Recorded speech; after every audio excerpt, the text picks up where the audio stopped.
Sa kabila ng lahat, nananatili ng masaya.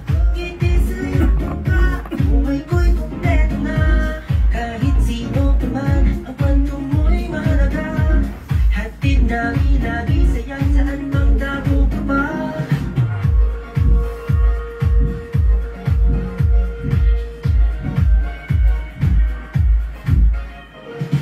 Magkasama sa isang pamilya. Libre lang ang umintang sumigaw. Umiyak, tumawa at manampalataya. Hanggang sa napunta, tuloy-tuloy ang siya. Pare-pare, kuya't ate, ilabas ang bigas mo. Kwento mo at kwento ko, iiniyan. Magbigay ng pag-asa sa lahat. Tulad sa ating saya, kahit ay di kita.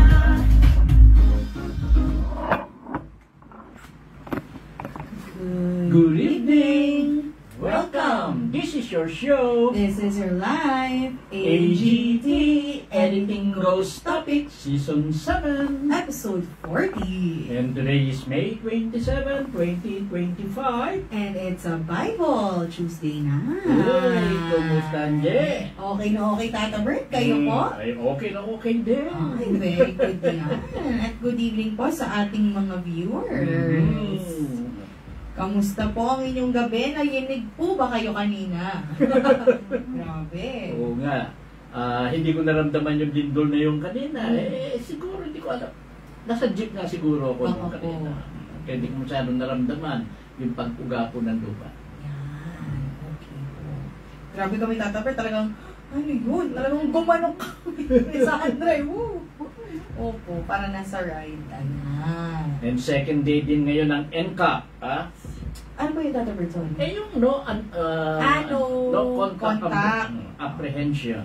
Yan. Kaya ingat-ingat yung mga driver po dyan, yung mga agresibo masyado, konting ingat lang po. Yes.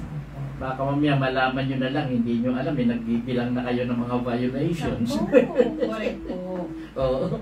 Hindi nyo pwede sabihin, lalo na dyan sa, kahit naman po sa Skyway, sa Expressway, meron dyan hindi sumusunod sa speed limit, Tata Bert.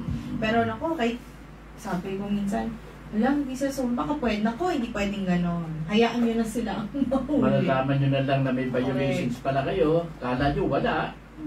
Pagpaparehistro na kayo, ayan na. Yan. All throughout po yan ng Metro Manila, Tata Ang Bert. alam ko, Metro Manila lang. Ah, Pero once na maging successful, then siguro sa kanila itatry sa ibang ano. okay yan, para ano, hindi nyo nalalaman. Mm. Kaya kung ako sa inyo, sumunod na lang po kayo. Kaya nga, totoo. Sige po. And then, nagkakaroon ng EDSA rebuilding. Ayusin ang EDSA. Mag-i-start pa naman sa June 13 yan. Pero aabot na mahigit 1 year o up to 2027 ang Wow. rebuilding ng EDSA niya. So, marami naman magiging problema siya. Pero ginagawa nila ng paraan po kaano-ano. Yes. Kaya hindi masyadong maapektuhan ng mga mga drivers, yung mga nag-drive. Sana maging successful, Tata Bert. Ano po ba yung Tata Bert? Luluwag ba? Parang ganun yung gusto niyo. Hindi ko alam kung anong klaseng rebuilding eh. May mga lugar ata na talagang aayusin nila ng gusto. And the second day na rin pala ngayon hindi ko nga rin masyadong na mabalitaan pala. Second day na ngayon ng palarong pambansa. Oh, ano yan po pala? Somewhere in the north eh. Okay. Somewhere up north sa isang province doon, Ilocos. Wow. Ganyan. Panorth, no? Kanino? Panorth. Panorth. Wow. Bigla ko lang narinig ka niya. Meron palarong pambansa. Yan, I think NCR. Marami na rin nakukuhang gold medals. Wow, congrats. Good luck po sa lahat ng atleta, Pilipino. Well, yung isang sadly, yung isang icon ng ating musikang si Freddy Aguilar sumakabilang buhay na po at the age of 72. Cardiac arrest ata ang sinasabi doon sa Freddy, salamat no kung nakikinig ka man. Ganun. Sobrang kilala yung Tata Bert kahit abroad. Sorry, makwento ko lang. Oo. May nag-book po kami ng Grab, nasa Indonesia kami. Tapos yung driver, you're Filipino. Sabi ko, opo. Oh, I only know one song, Filipino song. Nung sinang kayo. Talaga kinanta pa sa iyo. Tawa nila mama. Version Nakakatuwa. hindi yung version nila yon. Walang Ay, Indonesian wala talaga pa na Filipino Opo, version kilala nila. Original version pa rin. Opo. So, grabe po ang ginawa niyang ano. Grabe naging impact ng kanta niya sa sa international music scene. Saka hindi lang siya kanta Tata Bert, yung mararamdaman mo ang ganda ng lirik ko, no? Yan, Yung kaya. lyric, tsaka yung music niya na talagang Talagang Yung laman. Yan, yung laman. Tama. and siguro magandang gawin nating para naman tribute kay Freddy ang Yes. AJ ni Daddy sa Friday. Yan, Oo binibigyan nga, natin namin kayo ng Tata advance info tungkol sa AJ ni Yes. natin sa Friday. Kakanta po si Anje ng Yes. Freddy ng isa sa mga kantahin one or two songs ni Freddy Aguilar. Yes. Yeah. Tata Bert. At si Tata Bert po, ibabalik ang kanyang kabataan. Magbibig siya ng mahaba. Oo nga, no? Di ba Tata Bert? Mahirap na ng gano'n. Meron kami Tata Bert, pero blandina. Paano yun? Ayan. Tsaka mag-guess tayo, Tata Bert. Yes. Kailangan natin yun. Yan. Saka yung i-guess natin, narindan ko ng kumanta yun ng isa sa mga kanta ni Freddy Aguilar. Oh. Kaya ipakakanta ko sa kanya yun. Yan. Okay. Buti, ipakakanta ang nasabi ni Ipakakanta. Tata Bert. Thank you. Naku, excited ako, Tata Bert, kasi parang mag-OPM talaga tayo ng isang nakakatuwa. Ayan, abangan po ninyo. Yan. Sige pa, Tata Bert. Pakamalan ka pa kung dalang chismis dyan. Yung baha sa Mindanao ngayon, marami na. 57,000 families na apektado ng baha. Samantalang, Sana naman huwag magtagal yun at makakuha na sila ng malampasan nila yung problema yan. sana.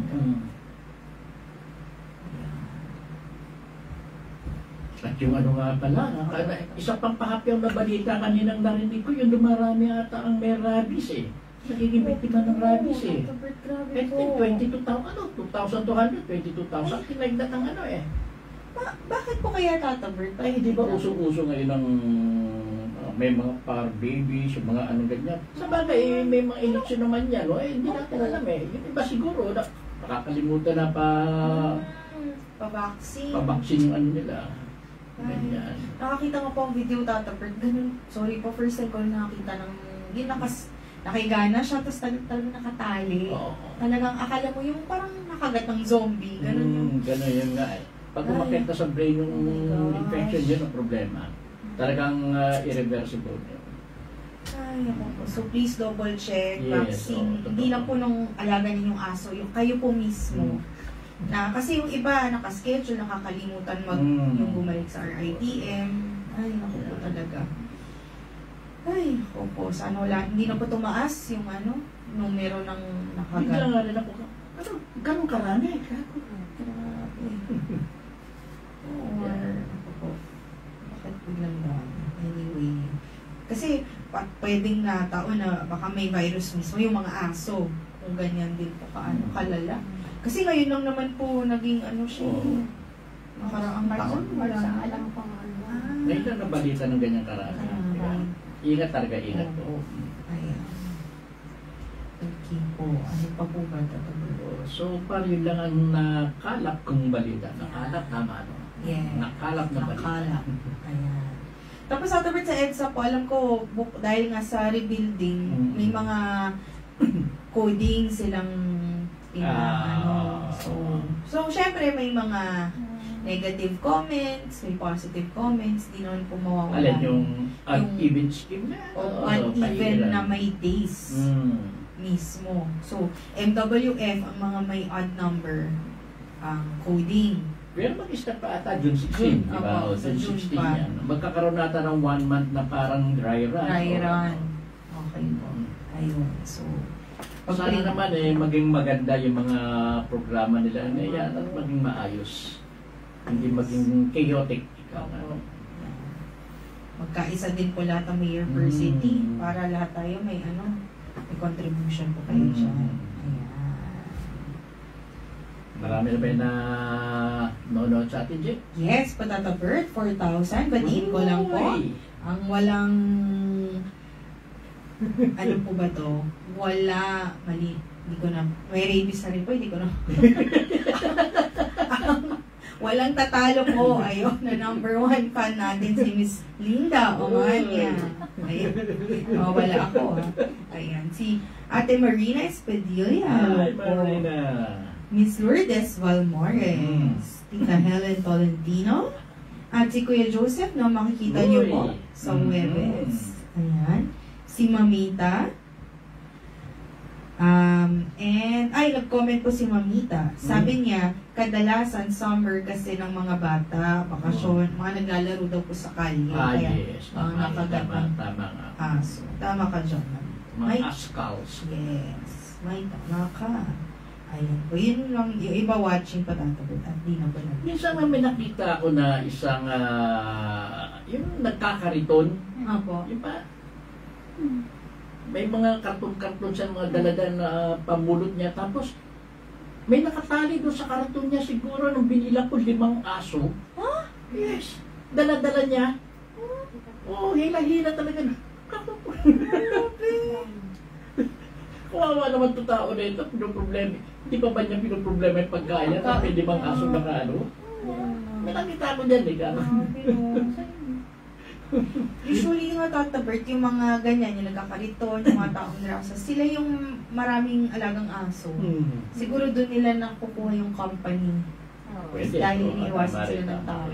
Lucky rin po ako. Sabi ko, grabe no, mas, yun nga, wala na nga silang pera for themselves, pero binibigay nila sa alaga. Ako sa basura ka ng mga pagkain. Ay, So, tabi naman ng mga jali-jali. Oo nga po. Na pinapakain. Grabe. Ayun po. Ayan. Okay. Ano pa po ba? Wala na po ba, Tata Bird? Wala na ata. Wow. Ang Cordillera Cultural Workers may Global Human Rights Award. Congrats po. Doon tayo. Sa Australia may baha din po. Kaya kasi maano sa Mindanao. Medyo baka dugtong po yun. Tapos, ano po kung mga good news natin? Lola Amor, Philippine Popular Music Prize at Music Awards Japan. Wow. Our very own OPM. Congratulations. Nakatuwa, bumabalik po yung ang Pilipino talagang bumabalik po sa OPM ulit. So, very good po. Ayun po, lamang ang mga good news, Tata Bird. Pwede na po tayo mag-umpisa magbasa. Pwede na. Ayan. Kung nasa Isaiah na po kami na libro. Ayan. So, pagbasa mula sa libro ni Isaiah chapter 8, Babala at Pag-asa. Sinabi sa akin ni Yahweh, Kumuha ka ng isang malapad na tapyas ng bato at isulat mo sa malalaking letra ang mga sumusunod. Kay Maher Salal Hasba, ikuha mo ako ng 2 saksing mapagkakatiwalaan, ang paring si Urias at si Zacarias na anak ni Heberekias. Sinipingan ko ang aking asawa. Siya'y naglihi at nanganak ng isang lalaki. At sinabi sa akin ni Yahweh, Ang ipangalan mo sa kanya ay Maher Salal Hasbas, sapagkat bago pa siya matutong tumawag ng tatay o nanay, ang kayamanan ng Damasco at ang mga nasamsam ng Samaria ay dadalhin ng hari ng Assyria. Sinabi pa sa akin ni Yahweh, Sapagkat tinanggihan ng bayang ito ang tubig ng Siloe na umaagos ng banayan, at nangangatog sila sa harapan ni Resin at ng anak ni Remalias. Ipadadala sa kanila ng Panginoon ang hari ng Assyria at ang kanyang mga hukbo na lulusob tulad ng malakas na agos ng ilog Euphrates. Parang bahay ito na aagos sa Huda.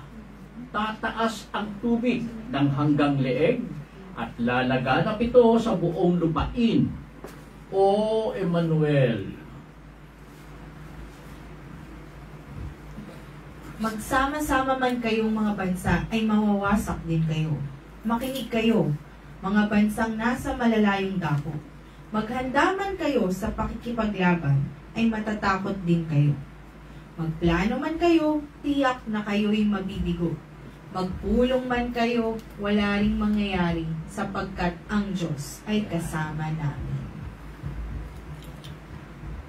At dito po, no, sinabihan si Isaiah ni Yahweh na kumuha ng isang malapad na tapes ng bato at isulat doon yung pangalan ng magiging anak ni Isaiah. At ang pangalan, Maher-Shalal Hasba.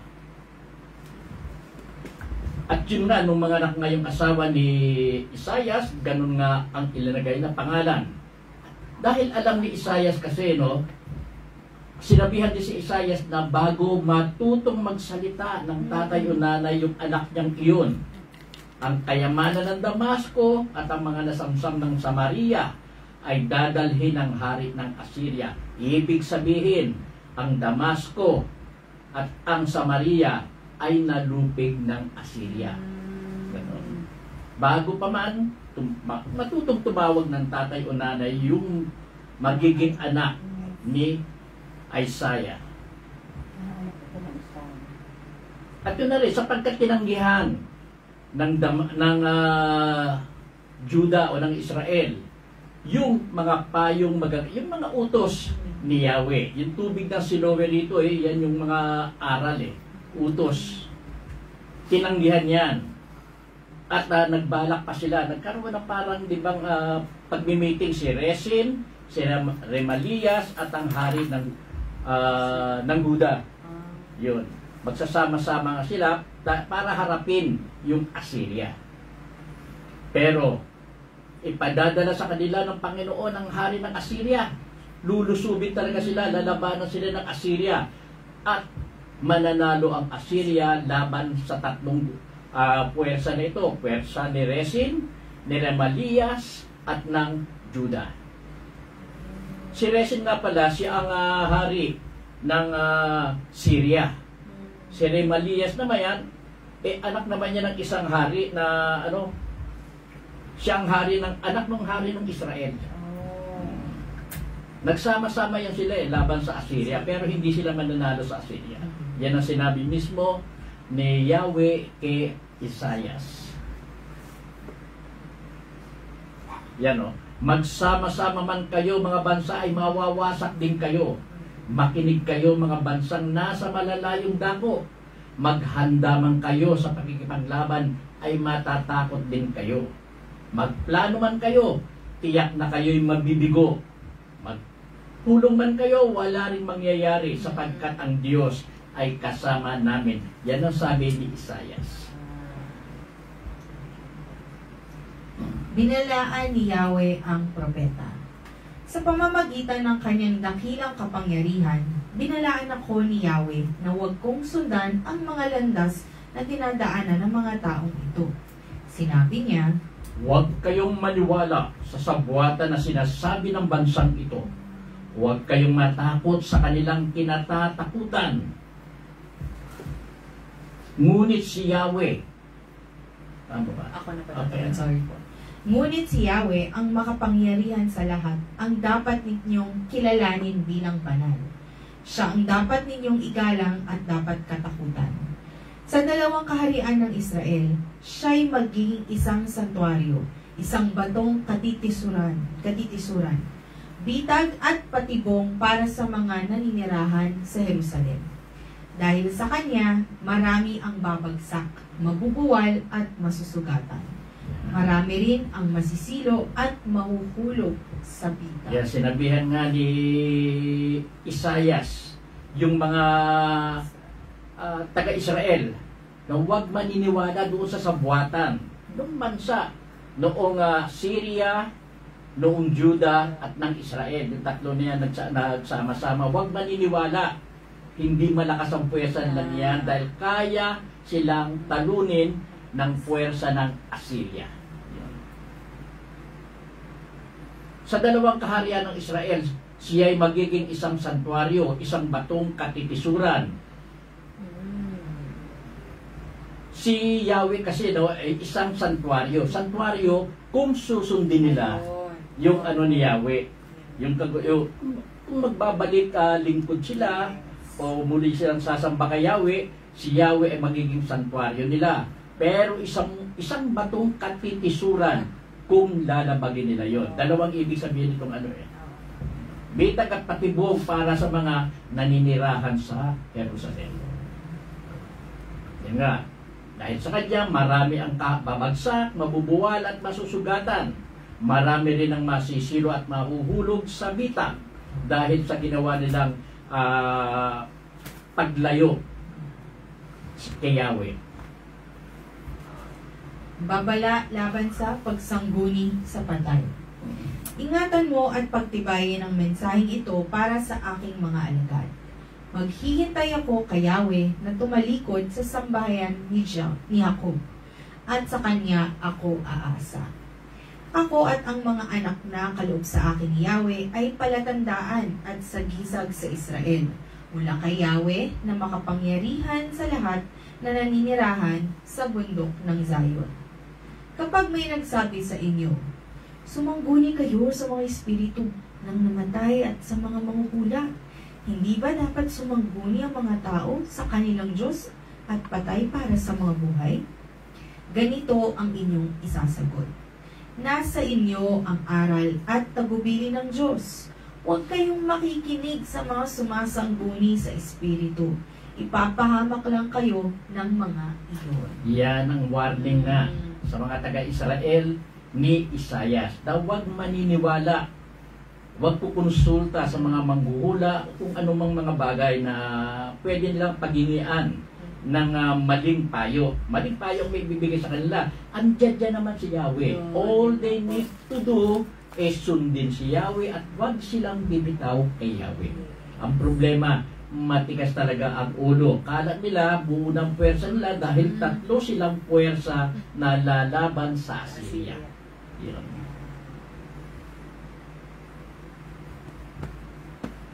Nasa inyo ang aral at tagubilin ng Diyos. Huwag kayong makikinig sa mga sumasangguni sa Espiritu.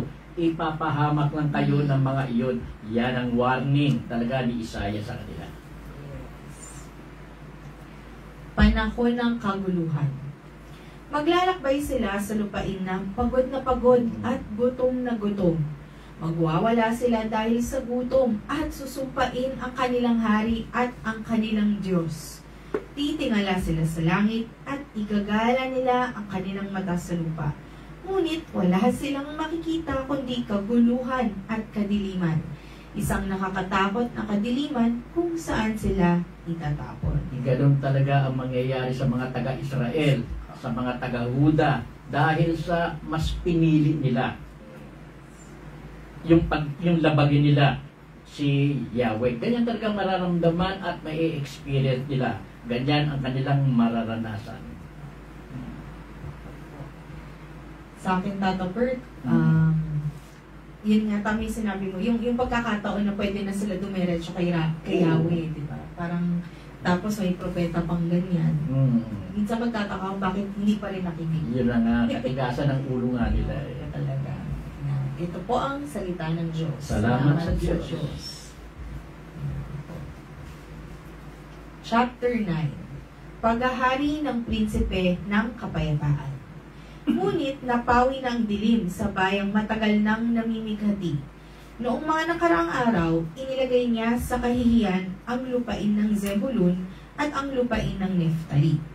Ngunit sa panahong darating, dadakilain niya ang lupain ito, daanang papunta sa Lawa, sa ibayo ng Hordan, sa Galilea ng mga Hentil. Nakakita ng isang maningning na liwanag ang bayang matagal nang lumalakad sa kadiliman. Sumikat na ang liwanag sa mga taong naninirahan sa lupaing balot ng dilim. Pinasigla mo ang kanilang pagdiriwang, dinagdagan mo ang kanilang tuwa.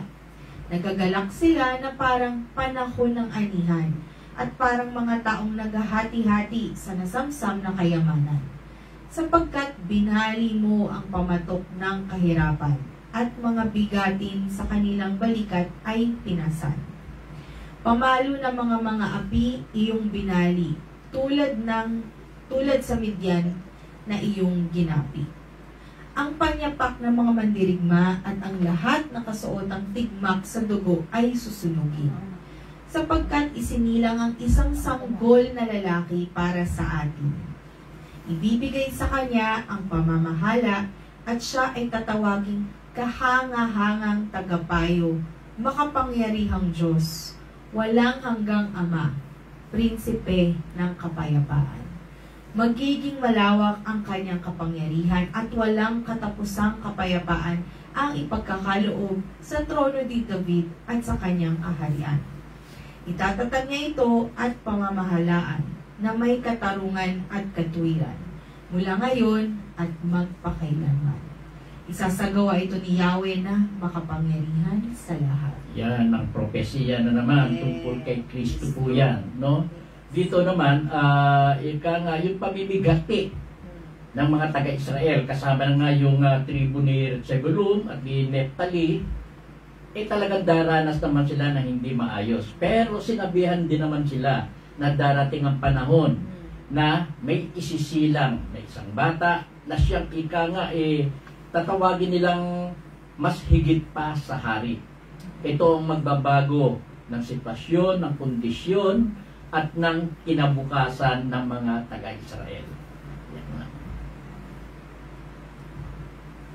Parang naging inspirasyon din naman yung sinabing iyan sa kanila. Pati nga po yung pag-aapi kay Cristo, Tata Berto, binanggit. Saktong-sakto. Tagal nung no? Isayas pa lang yan, tapos Cristo binanggit ilang centuries yan. So matagal-tagal po nag-antay talagang mga Israelita. Talagang may propesya talaga. Binanggit mismo, Emmanuel yun ang ginagamit na kay Cristo, Emmanuel. Paparusahan ng Diyos ang Israel. Nagsalita ang Panginoon laban kay Jacob sa kaharian ng Israel. Malalaman ito ng lahat ng tao sa Ephraim at ng lahat ng naninirahan sa Samaria, ngunit dahil sila'y pangahas at tunay na palalo, sila ay nagsabi ng ganito. Gumuhuman ang mga gusaling yari sa tisa. Magtatayo naman kami ng gusaling yari sa bato. Maubos man ang mga punong sikamoro, papalitan namin ng sedar ang mga ito. Kaya sila'y ipasasalakay ni Yahweh sa kanilang mga kaaway. Ang Israel ay sasakmali ng Syria mula sa silangan at ng mga Filisteo mula sa kanluran. Ngunit hindi pa rin mawawala ang matindi niyang galit at patuloy pa niyang paparusahan ang bayang Israel. Ngunit hindi pa rin magsisisi ang bayan kahit na sila'y parusahan. Ayaw talaga nilang magbalik loob kay Yahweh na makapangyarihan sa lahat. Kaya sa loob lamang ng isang araw ay paparusahan ni Yahweh ang mga pinuno at mamamayan ng Israel para silang hayop na pinutulan ng ulot buntot. Ang uloy ang matatandang pinuno na iginagalang at ang buntot na may mga propetang bulaan.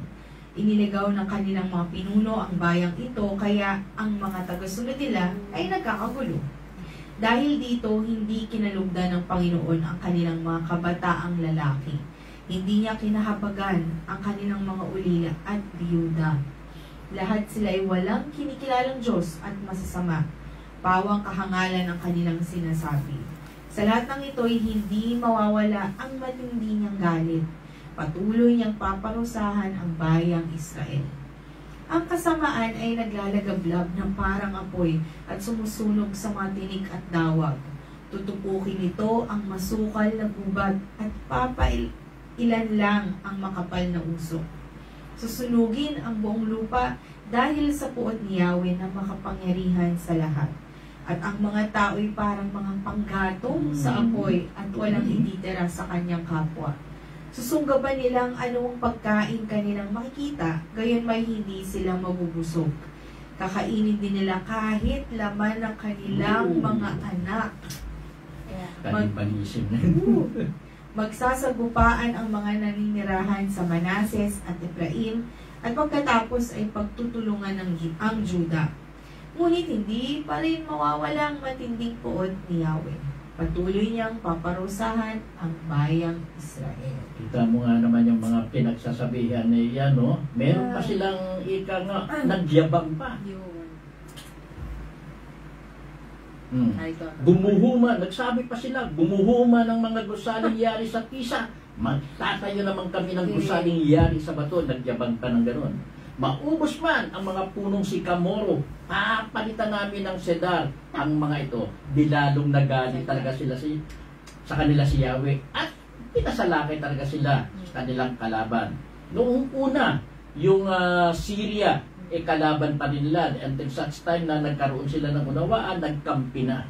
At Assyria ang kanilang lalabanan. Dahil nga nagkampi na sila, kumampi ng Syria sa Israel at sa Judah, ang pinadala naman ngayon ni Yahweh para guluhin sila, ang intention talaga ni Yahweh para maging maayos ang Israel, ang Judah. Ang problema nga ayaw talagang sumunod sa kanya. So para ika nga mapatino, Assyria naman ngayon ang pinasakop naman sila sa Assyria. Ayaw talaga lang magbalik loob kay Yahweh. Talagang may nagyabang pa eh. Kita mo naman sa sapitin nila, para silang hayop na pinutulan ng ulot buntot yung kanilang mga leader at yung mga propeta, false prophet na kanilang sinangguni. Ang uloy, ang matatandang po yun na ngayon. Niligaw ng kanilang mga pinuno, yung galit na galit sa mga pinuno nila si Yahweh dahil sa maling mga pinagsasabi nila sa mga tauhan nila, sa mga sakop nila. At yan ang naging talaga problema ng Israel na yun. Matigas ang ulo nila. Dahil dito, kinalugdan ng Panginoon ang kanilang mga kabataang hindi kinalugdan ng Panginoon ang kanilang mga kabataang lalaki. Hanggang pati yung mga anak nila talaga, pati yung mga ulila at biyuda. Yan pa naman yung mga aba. Yan ang lagi inaano ni Yahweh. No? Pero dito, ito yung isang halimbawa na kung saan ang mga ulila at biyuda ay ika nga hindi tinulungan, hindi inaruga ni Yahweh. Lahat sila ay walang kinilalang Diyos at masasama, nagsama-sama kasi sila Iisa ang naging paniniwala nila, yung layuan si Yahweh. At yun ang ayaw na ayaw ni Yahweh. Yakita mo yung tigas ng pulo talaga ng mga taga-Israel.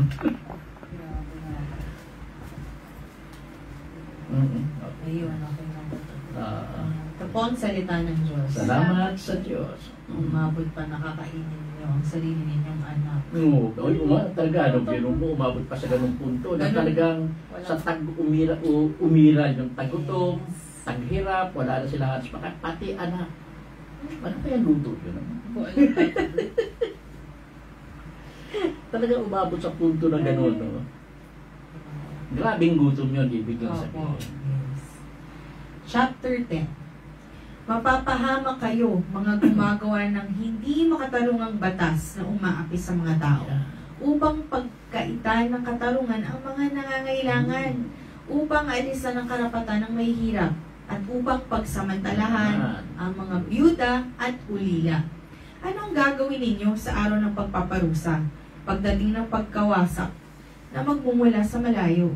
Kanino kayo lalapit upang humingi ng tulong? At kanino ninyo iiwanan ang inyong kayamanan upang hindi kayo mabinanggo o mamatay sa labanan? Sa kabila ng lahat ng ito, hindi nawawala ang kanyang puot. Patuloy niya paparusahan ang kanyang bayan. Kita mo, kahit na mayaman ka, hindi ka matutulungan ng kayamanan mo. Hindi mo magiging pasis yan para hindi ka mapasama sa mga parurusahan. Mapapahama kayo mga gumagawa ng hindi makatarungang batas. So, ibig sabihin talagang grabe yung kasamaan ng mga taga-Israel na yan sa mga panahon na yan. Umaapi sa mga tao. Pag pinagkakaitaan ng katarungan, yung mga nangangailangan ng katarungan. Pinagsasamantalahan pa yung mga byuda at ulila na siyang inaaruga pa naman ni Yahweh. Ano ang gagawin ninyo sa araw ng pagpaparusa pagdating ng pagkawasa na magmumula sa malayo? Yan na yung Assyria.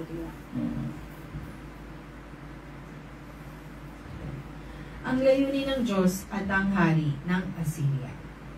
Ikaw, Assyria, ang gagamitin kong pamalo. Ang tungkod ng aking pagkapo. Ay, si Yahweh po ito. Ano po? Tuloy ko na po. Ang tungkod ng aking pagkapuot. Isusugo ko siya laban sa isang bayang walang Diyos. Isang bayang kinapupuotan ko. Upang ito'y wasakin at samsaman ng lahat ng yaman at tapakang parang putik sa lansangan. Ngunit hindi ganito ang binabalak ng hari ng Assyria. Wala nga ito sa isipan niya. Ang layunin niya ay wasakin ang maraming bansa. Ang sabi niya, Hindi ba't pawang hari ang aking mga pinuno? Ano ang pagkakaiba ng Kalno sa Karkemis, ng Hamat sa Arpad, at ng Samaria sa Damasco? Kung paanong pinarusahan ko ang mga kahariang sumasamba sa mga Diyos-Diyosan, na higit na marami ang mga larawang inanyuhan kaysa naroon sa Jerusalem at Samaria. Hindi ko rin gagawain sa Jerusalem at sa mga Diyos-Diyosan nito ang ginawa ko sa Samaria at sa mga imahen nito. ngunit kapag natapos na ni Yahweh ang kanyang layunin sa bundok Zion at sa Jerusalem, paparusahan niya ang hari ng Assyria dahil sa kanyang kayabangan, kataasan at kapalaluan. Sapagkat ang sabi niya, Nagawa ko iyan dahil sa taglay kong lakas at karunungan. Inalis ko ang hangganan ng mga bansa at sinamsan ko ang kanilang mga kayamanan. Ibinagsak ko sa lupa ang mga nakaupo sa trono. Tinamkam ko ang kayamanan ng mga bansa na parang nasa isang pugad. Inipon ko ang buong lupa, tulad ng pagtipon sa mga itlog na iniwanan. Wala man lamang pakpak na nagbalak lumipad, walang bibig na bumubuka o huning narinig. mas magaling pa ba ang palakol kaysa taong may hawak nito? Mas mahalaga ba ang lagari kaysa taong gumagamit nito? Ang tungkod pa ba ang bubuhat sa may hawak nito? Kaya nga padadalhan ni Yahweh ang makapangyarihang Panginoon nang mapaminsalang sakit ang magigiting niyang mandirigma, at sa ilalim ng kanilang mga kasuotan, mag-aapoy sa init ang kanilang katawan. Parang sigang maglalagablab ng walang katapusan. Ang ilaw ng Israel ay magiging apoy. Ang banal na Diyos ay magningingas. At susunugin niya sa loob ng isang araw, maging ang mga tinik at dawag. Wawasakin niya ang kanyang mga gubat at bukirin, kung paanong winasak ng sakit ang katawan at kaluluwa ng tao. Ilan lamang ang matitirang punong kahoy sa gubat, ang mga ito'y mabibilang kahit isang batang musmos. Yan, dito naman, ika nga, pag natapos na, nanalo na ang Assyria, no?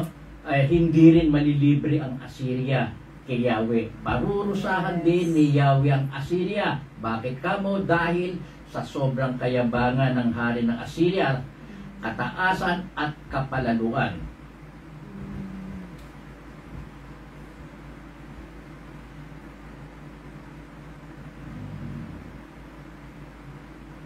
Sino sabi niya? Yung hari? Si Isaiah. Si Isaiah po. Kaya nga, padadalhan ni Yahweh ang makapangyarihang Panginoon ng mapaminsalang sakit ang magigiting niyang mandirigma, yung mga Assyria na yan. Dahil talagang parurusahan din niya ang Assyria. Sorry, Tato, pero dito po nung sinasabi pa niya ni Isaiah na mas magaling pa bang palakol kaysa taong may hawak nito. Sinasabi nga, yung creator, siya yung gumawa. Diba parang, sino ka para lumaban doon sa taong gumawa sa'yo? Maganda pong sinabi niya yun. Tama naman.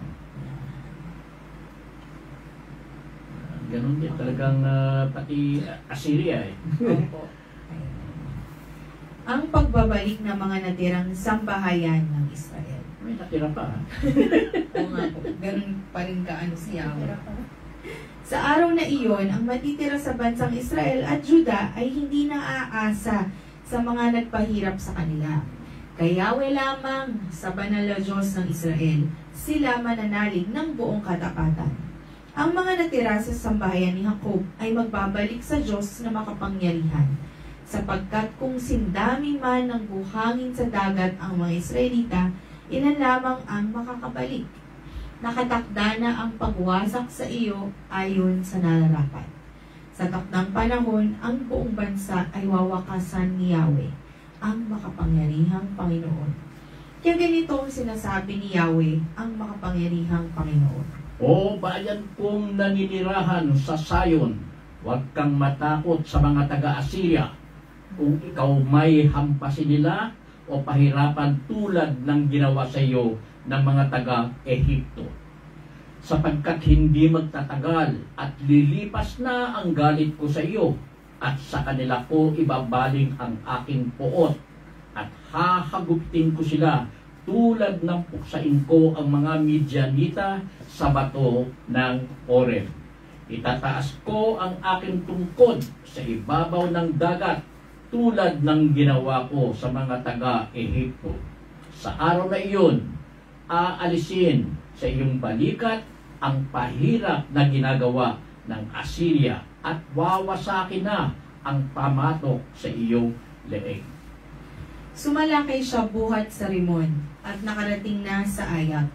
Lumampas na siya sa Migron at iniwan sa Mikmas ang kanyang daladalahan. Nakatawid na sila sa tawiran at sa Geba magpapalipas ng gabi. Nanginginig ang mga taga-Rama at tumakas ng mga taga-Gibea na kababayan ni Saul. Sumigaw kayo ng malakas, mga taga-Galim. Makinig kayo, mga taga-Laisa. Sumagot kayo, taga-Anatot. Tumatakas na ang Madmena. Nag-alisan na ang mga taga-Gebim para sa kanilang kaligtasan. Sa araw na ito, darating sa Nob ang kaaway. Ibinigay na niya ang hudyat na sa lakay ng bundok ng Zion, ang burol ng Jerusalem. Masdan ninyo si Yahweh, ang makapangyarihang Panginoon. Sa pamamagitan ng nakakapangilabot na lakas, ibubuwal niya ang pinakamataas na puno. Ibinabagsak niya ang mga palalo. Ibinubuwal niya ang mga punong kahoy sa kagubatan sa pamamagitan ng palakol. Bagsak na ang Lebanon at ang matatayog nitong punang kahoy. Ito po ang salita ng Diyos. Salamat sa Diyos. Yan na.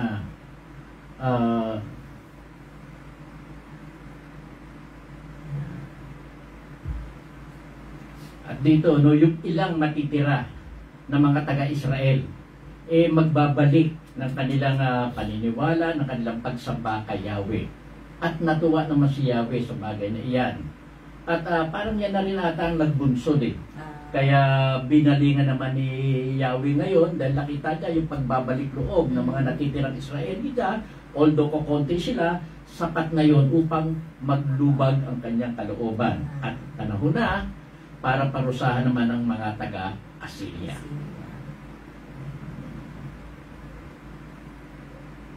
O bayan kong naninirahan sa Sayon, huwag kang matakot sa mga taga-Assyria kung ikaw may hampasin nila o pahirapan tulad ng ginawa sa iyo ng mga taga-Ehipto, sapagkat hindi magtatagal at lilipas na ang galit ko sa iyo at sa kanila ko ibabaling ang aking poot. Ganun nga ang ginawa ni Yahweh. At mabuti na lang yung mga natitirang taga-Israel nagbalik loob. Nakita kasi nila talagang paubos sila eh. Mabuti na lang may ilan na talagang ibinalik nila ang kanilang pagmamahal, ang kanilang paniniwala at pagsamba kay Yahweh. Ayan, para ano na lang yan. Opo. Bawat bayan. Bawat bayan. Ayan po. Tingnan ko yung tatapos kung kaya pa po ng 11. Ay, pwede ba po? Pwede. Ayan po, ituloy na po natin hanggang 11. Ang mapayapang kaharian. Naputol na tulad ng punong kahoy ang paghahari ng anak ni Jesse. Ngunit katulad ng pagpusbong ng mga bagong sanga sa pinutol na puno, sa lahi niya ay lilitaw ang isang bagong hari. Manananahan sa kanya ang espiritu ni Yahweh, ang espiritu ng karunungan at pangunawa, ng mabuting payo at kalakasan, kaalaman at pagsunod at paggalang kay Yahweh. Kagalakan niya ang sumunod at gumalang kay Yahweh. Hindi siya hahatol ayon sa kanyang nakita o magpapasya batay sa kanyang narinig. Ngunit hahatulan niya ng buong katuwiran ang mga dukha at ipagtatanggol ang karapatan ng mga kaawa-awa. Tulad ng pamalo ang kanyang mga salita. Sa hatol niya'y mamamatay ang masasama.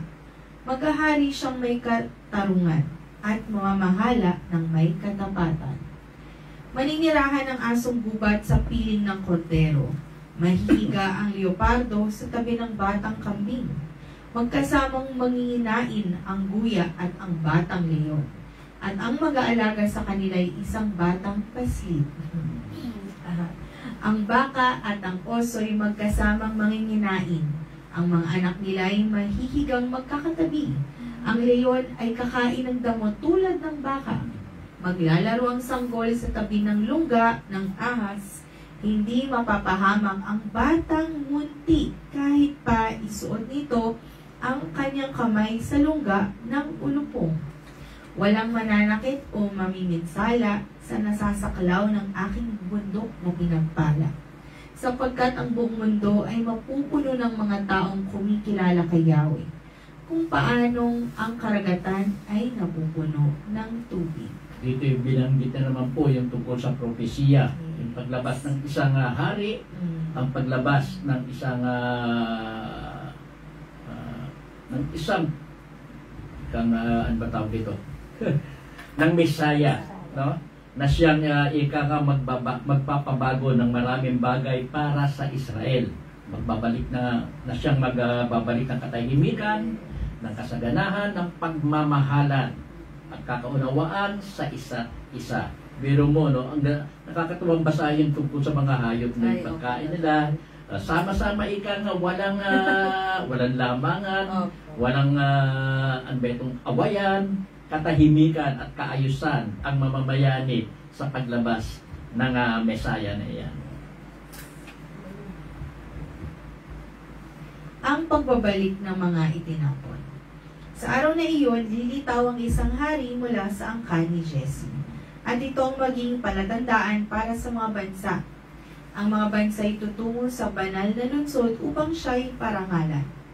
Sa araw na iyon, muling kikilos ang Panginoon upang pauwiin ang mga nalabi sa kanyang bayan ng mga bihag sa Assyria, Ehipto, sa Patros, sa Ethiopia, sa Elam, sa Sinar, sa Hamat, at sa mga pulo sa karagatan. Magbibigay siya ng isang palatandaan sa mga bansa at titipunin niya ang mga anak ni na Israel at Juda na itinapon sa ibang lupain. Pauuwiin ang mga nangalat na anak ni Juda mula sa 4 na sulok ng daigdig. Mapapawi na ang pagkainggit ng Israel at mapuputol na ang pagkamarahas ng Juda. Hindi na maninibugho ang Israel sa Juda at hindi nakakalabanin ng Juda ang Israel.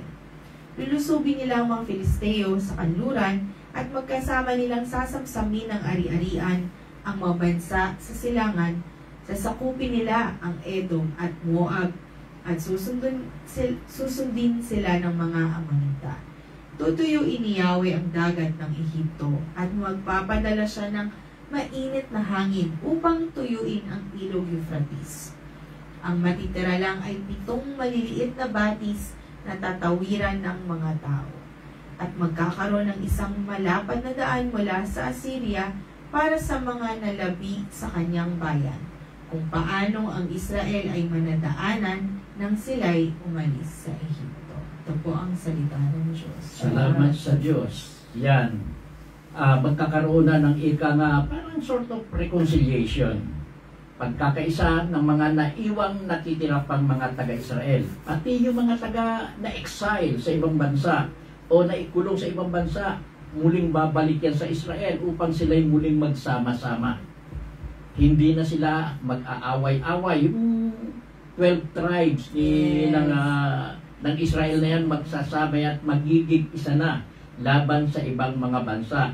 Laban sa mga bansa nga gustong lumaban sa kanila, sa katulad ng Pilisteo, katulad ng Edom at ng Moa at ng mga Amonita. Basta mga ibang bansa na nagkaroon ng hindi magandang na gusto na lagi silang ginugulo o ginikera. Basta ang Israel, yung 12 tribes ng Israel na ito ay muling magiging isa at tatayo parang isang bansa. Ganon.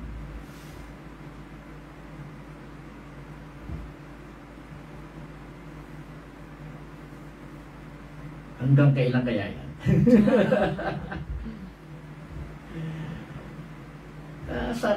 Kaganda pero hindi pa ano yan eh. Hanggang dyan pa lang yan. Opo. Pero hindi muli masisira na naman ang Israel yan. Ganyan talaga sila ulo. Nasasabi ko tuloy na sila ulo dahil ilang beses eh. Wala pa nung panahon nila ganun ang Israel eh. At meron pang isang malaki talaga na talagang magsisira sa kanila, isang bansa ang sasakot talaga sa kanila. Wala pa, hindi pa binabanggit dyan eh. Assyria pa lang ang sinabi. Dami na nangyari doon. Assyria pa lang tayo. Ayan po. Hindi pa tatapos. Ay, sige po. Ako na tatapos. Ayan po.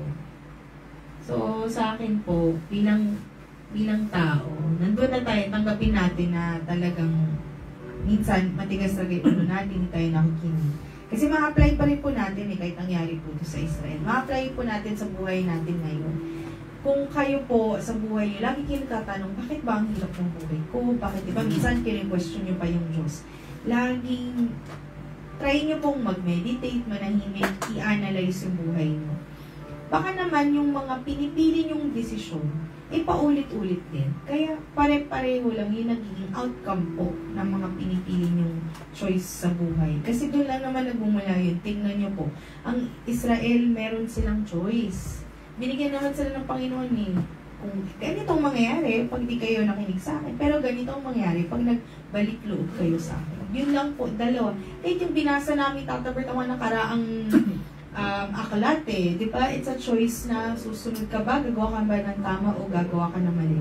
Tsaka during their time, isipin niyo po, mayroon silang pagkakataong dumiretso na kay Yahweh. Nakakausap nila si Yahweh diretso. Kahit may propeta sila. Tayo ngayon, hindi naman, diretso dasal, pero hindi yung nakikita natin siya at naririnig. So, take natin yung lifetime natin ngayon. Let's, gawin natin na makabuluhan, na yun, patuloy natin gawin kung ano yung tinuro ng sinasabi nilang Messiah dito, na ang ating Panginoong Jesucristo, na magmahal lang at tumulong. Yun lang po. Dito po talagang ipinakita kung gaano ang higas ng ulo ng Israel. Despite the fact na may mga previous experience na rin sila, naging masagana sila, naging maunlad, naging masaya, dahil na rin kay Yahweh. Hindi natin malaman kung bakit ganon pa rin. Ika nga makatigas ang ulo nila. Sasamba pa sila sa ibang Diyos-Diyosan. Sasangguni pa sila sa mga tao o mga nilalang na hindi dapat sanggunian. Kay Yahweh lang mismo dapat at hindi sila maghihirap. Ganon din po ilalagay natin sa panahon ngayon. Ang buhay ng tao ay talagang sandamakmak ang problema na haharapin mo. Pero lahat ng iyan ay magiging napakadali. Lahat ng paghihirap na yan ay magiging kasaganahan, kasayahan, kasiglahan. Kung hindi po tayo lalayo kay Yahweh, kung kay Yahweh, kay Diyos, sa ating Diyos, kay Kristo, kung panatilihin lang natin yung ating paniniwala sa pagsunod sa mga utos niya, hindi po tayo mawiwindang, hindi masisira ang ating kinabukasan, hindi magiging magulo ang tatahakin nating daanan. Yun lang po masasabi ko. Thank you po, Tata Bert. Mamayang gabi po, may online prayer vigil po. Sa mga gusto po manood ng replay, meron po tayo sa YouTube, Anthony Muller-AGT, or balikan nyo po itong Facebook page po. Ayan. Yes, sa mga sasama po sa Novena bukas, 8 o'clock po yan sa pamumuno ni Tita Herbie Rodriguez at yung proyekto nga po pala ni Senyor na pagtulong po natin sa mga estudyante o sa mga mag-aaral na walang ikakayang ibili man lang ng gamit. Tayo na po ang magtulong-tulong, tayo na po ang nga magsama-sama, mag-ipon tayo ng halaga para matulungan yung mga taong ito. Yan po ang proyekto ni Senyor, yan po ang proyekto ng center. Sana yun. Salamat po. Thank you po. lecture po Tata Bert bukas. Ay, bukas nga po pala yung 138 lecture po. Maganda din po yun. Thank you po. God bless. Pagmatigas pong ulo.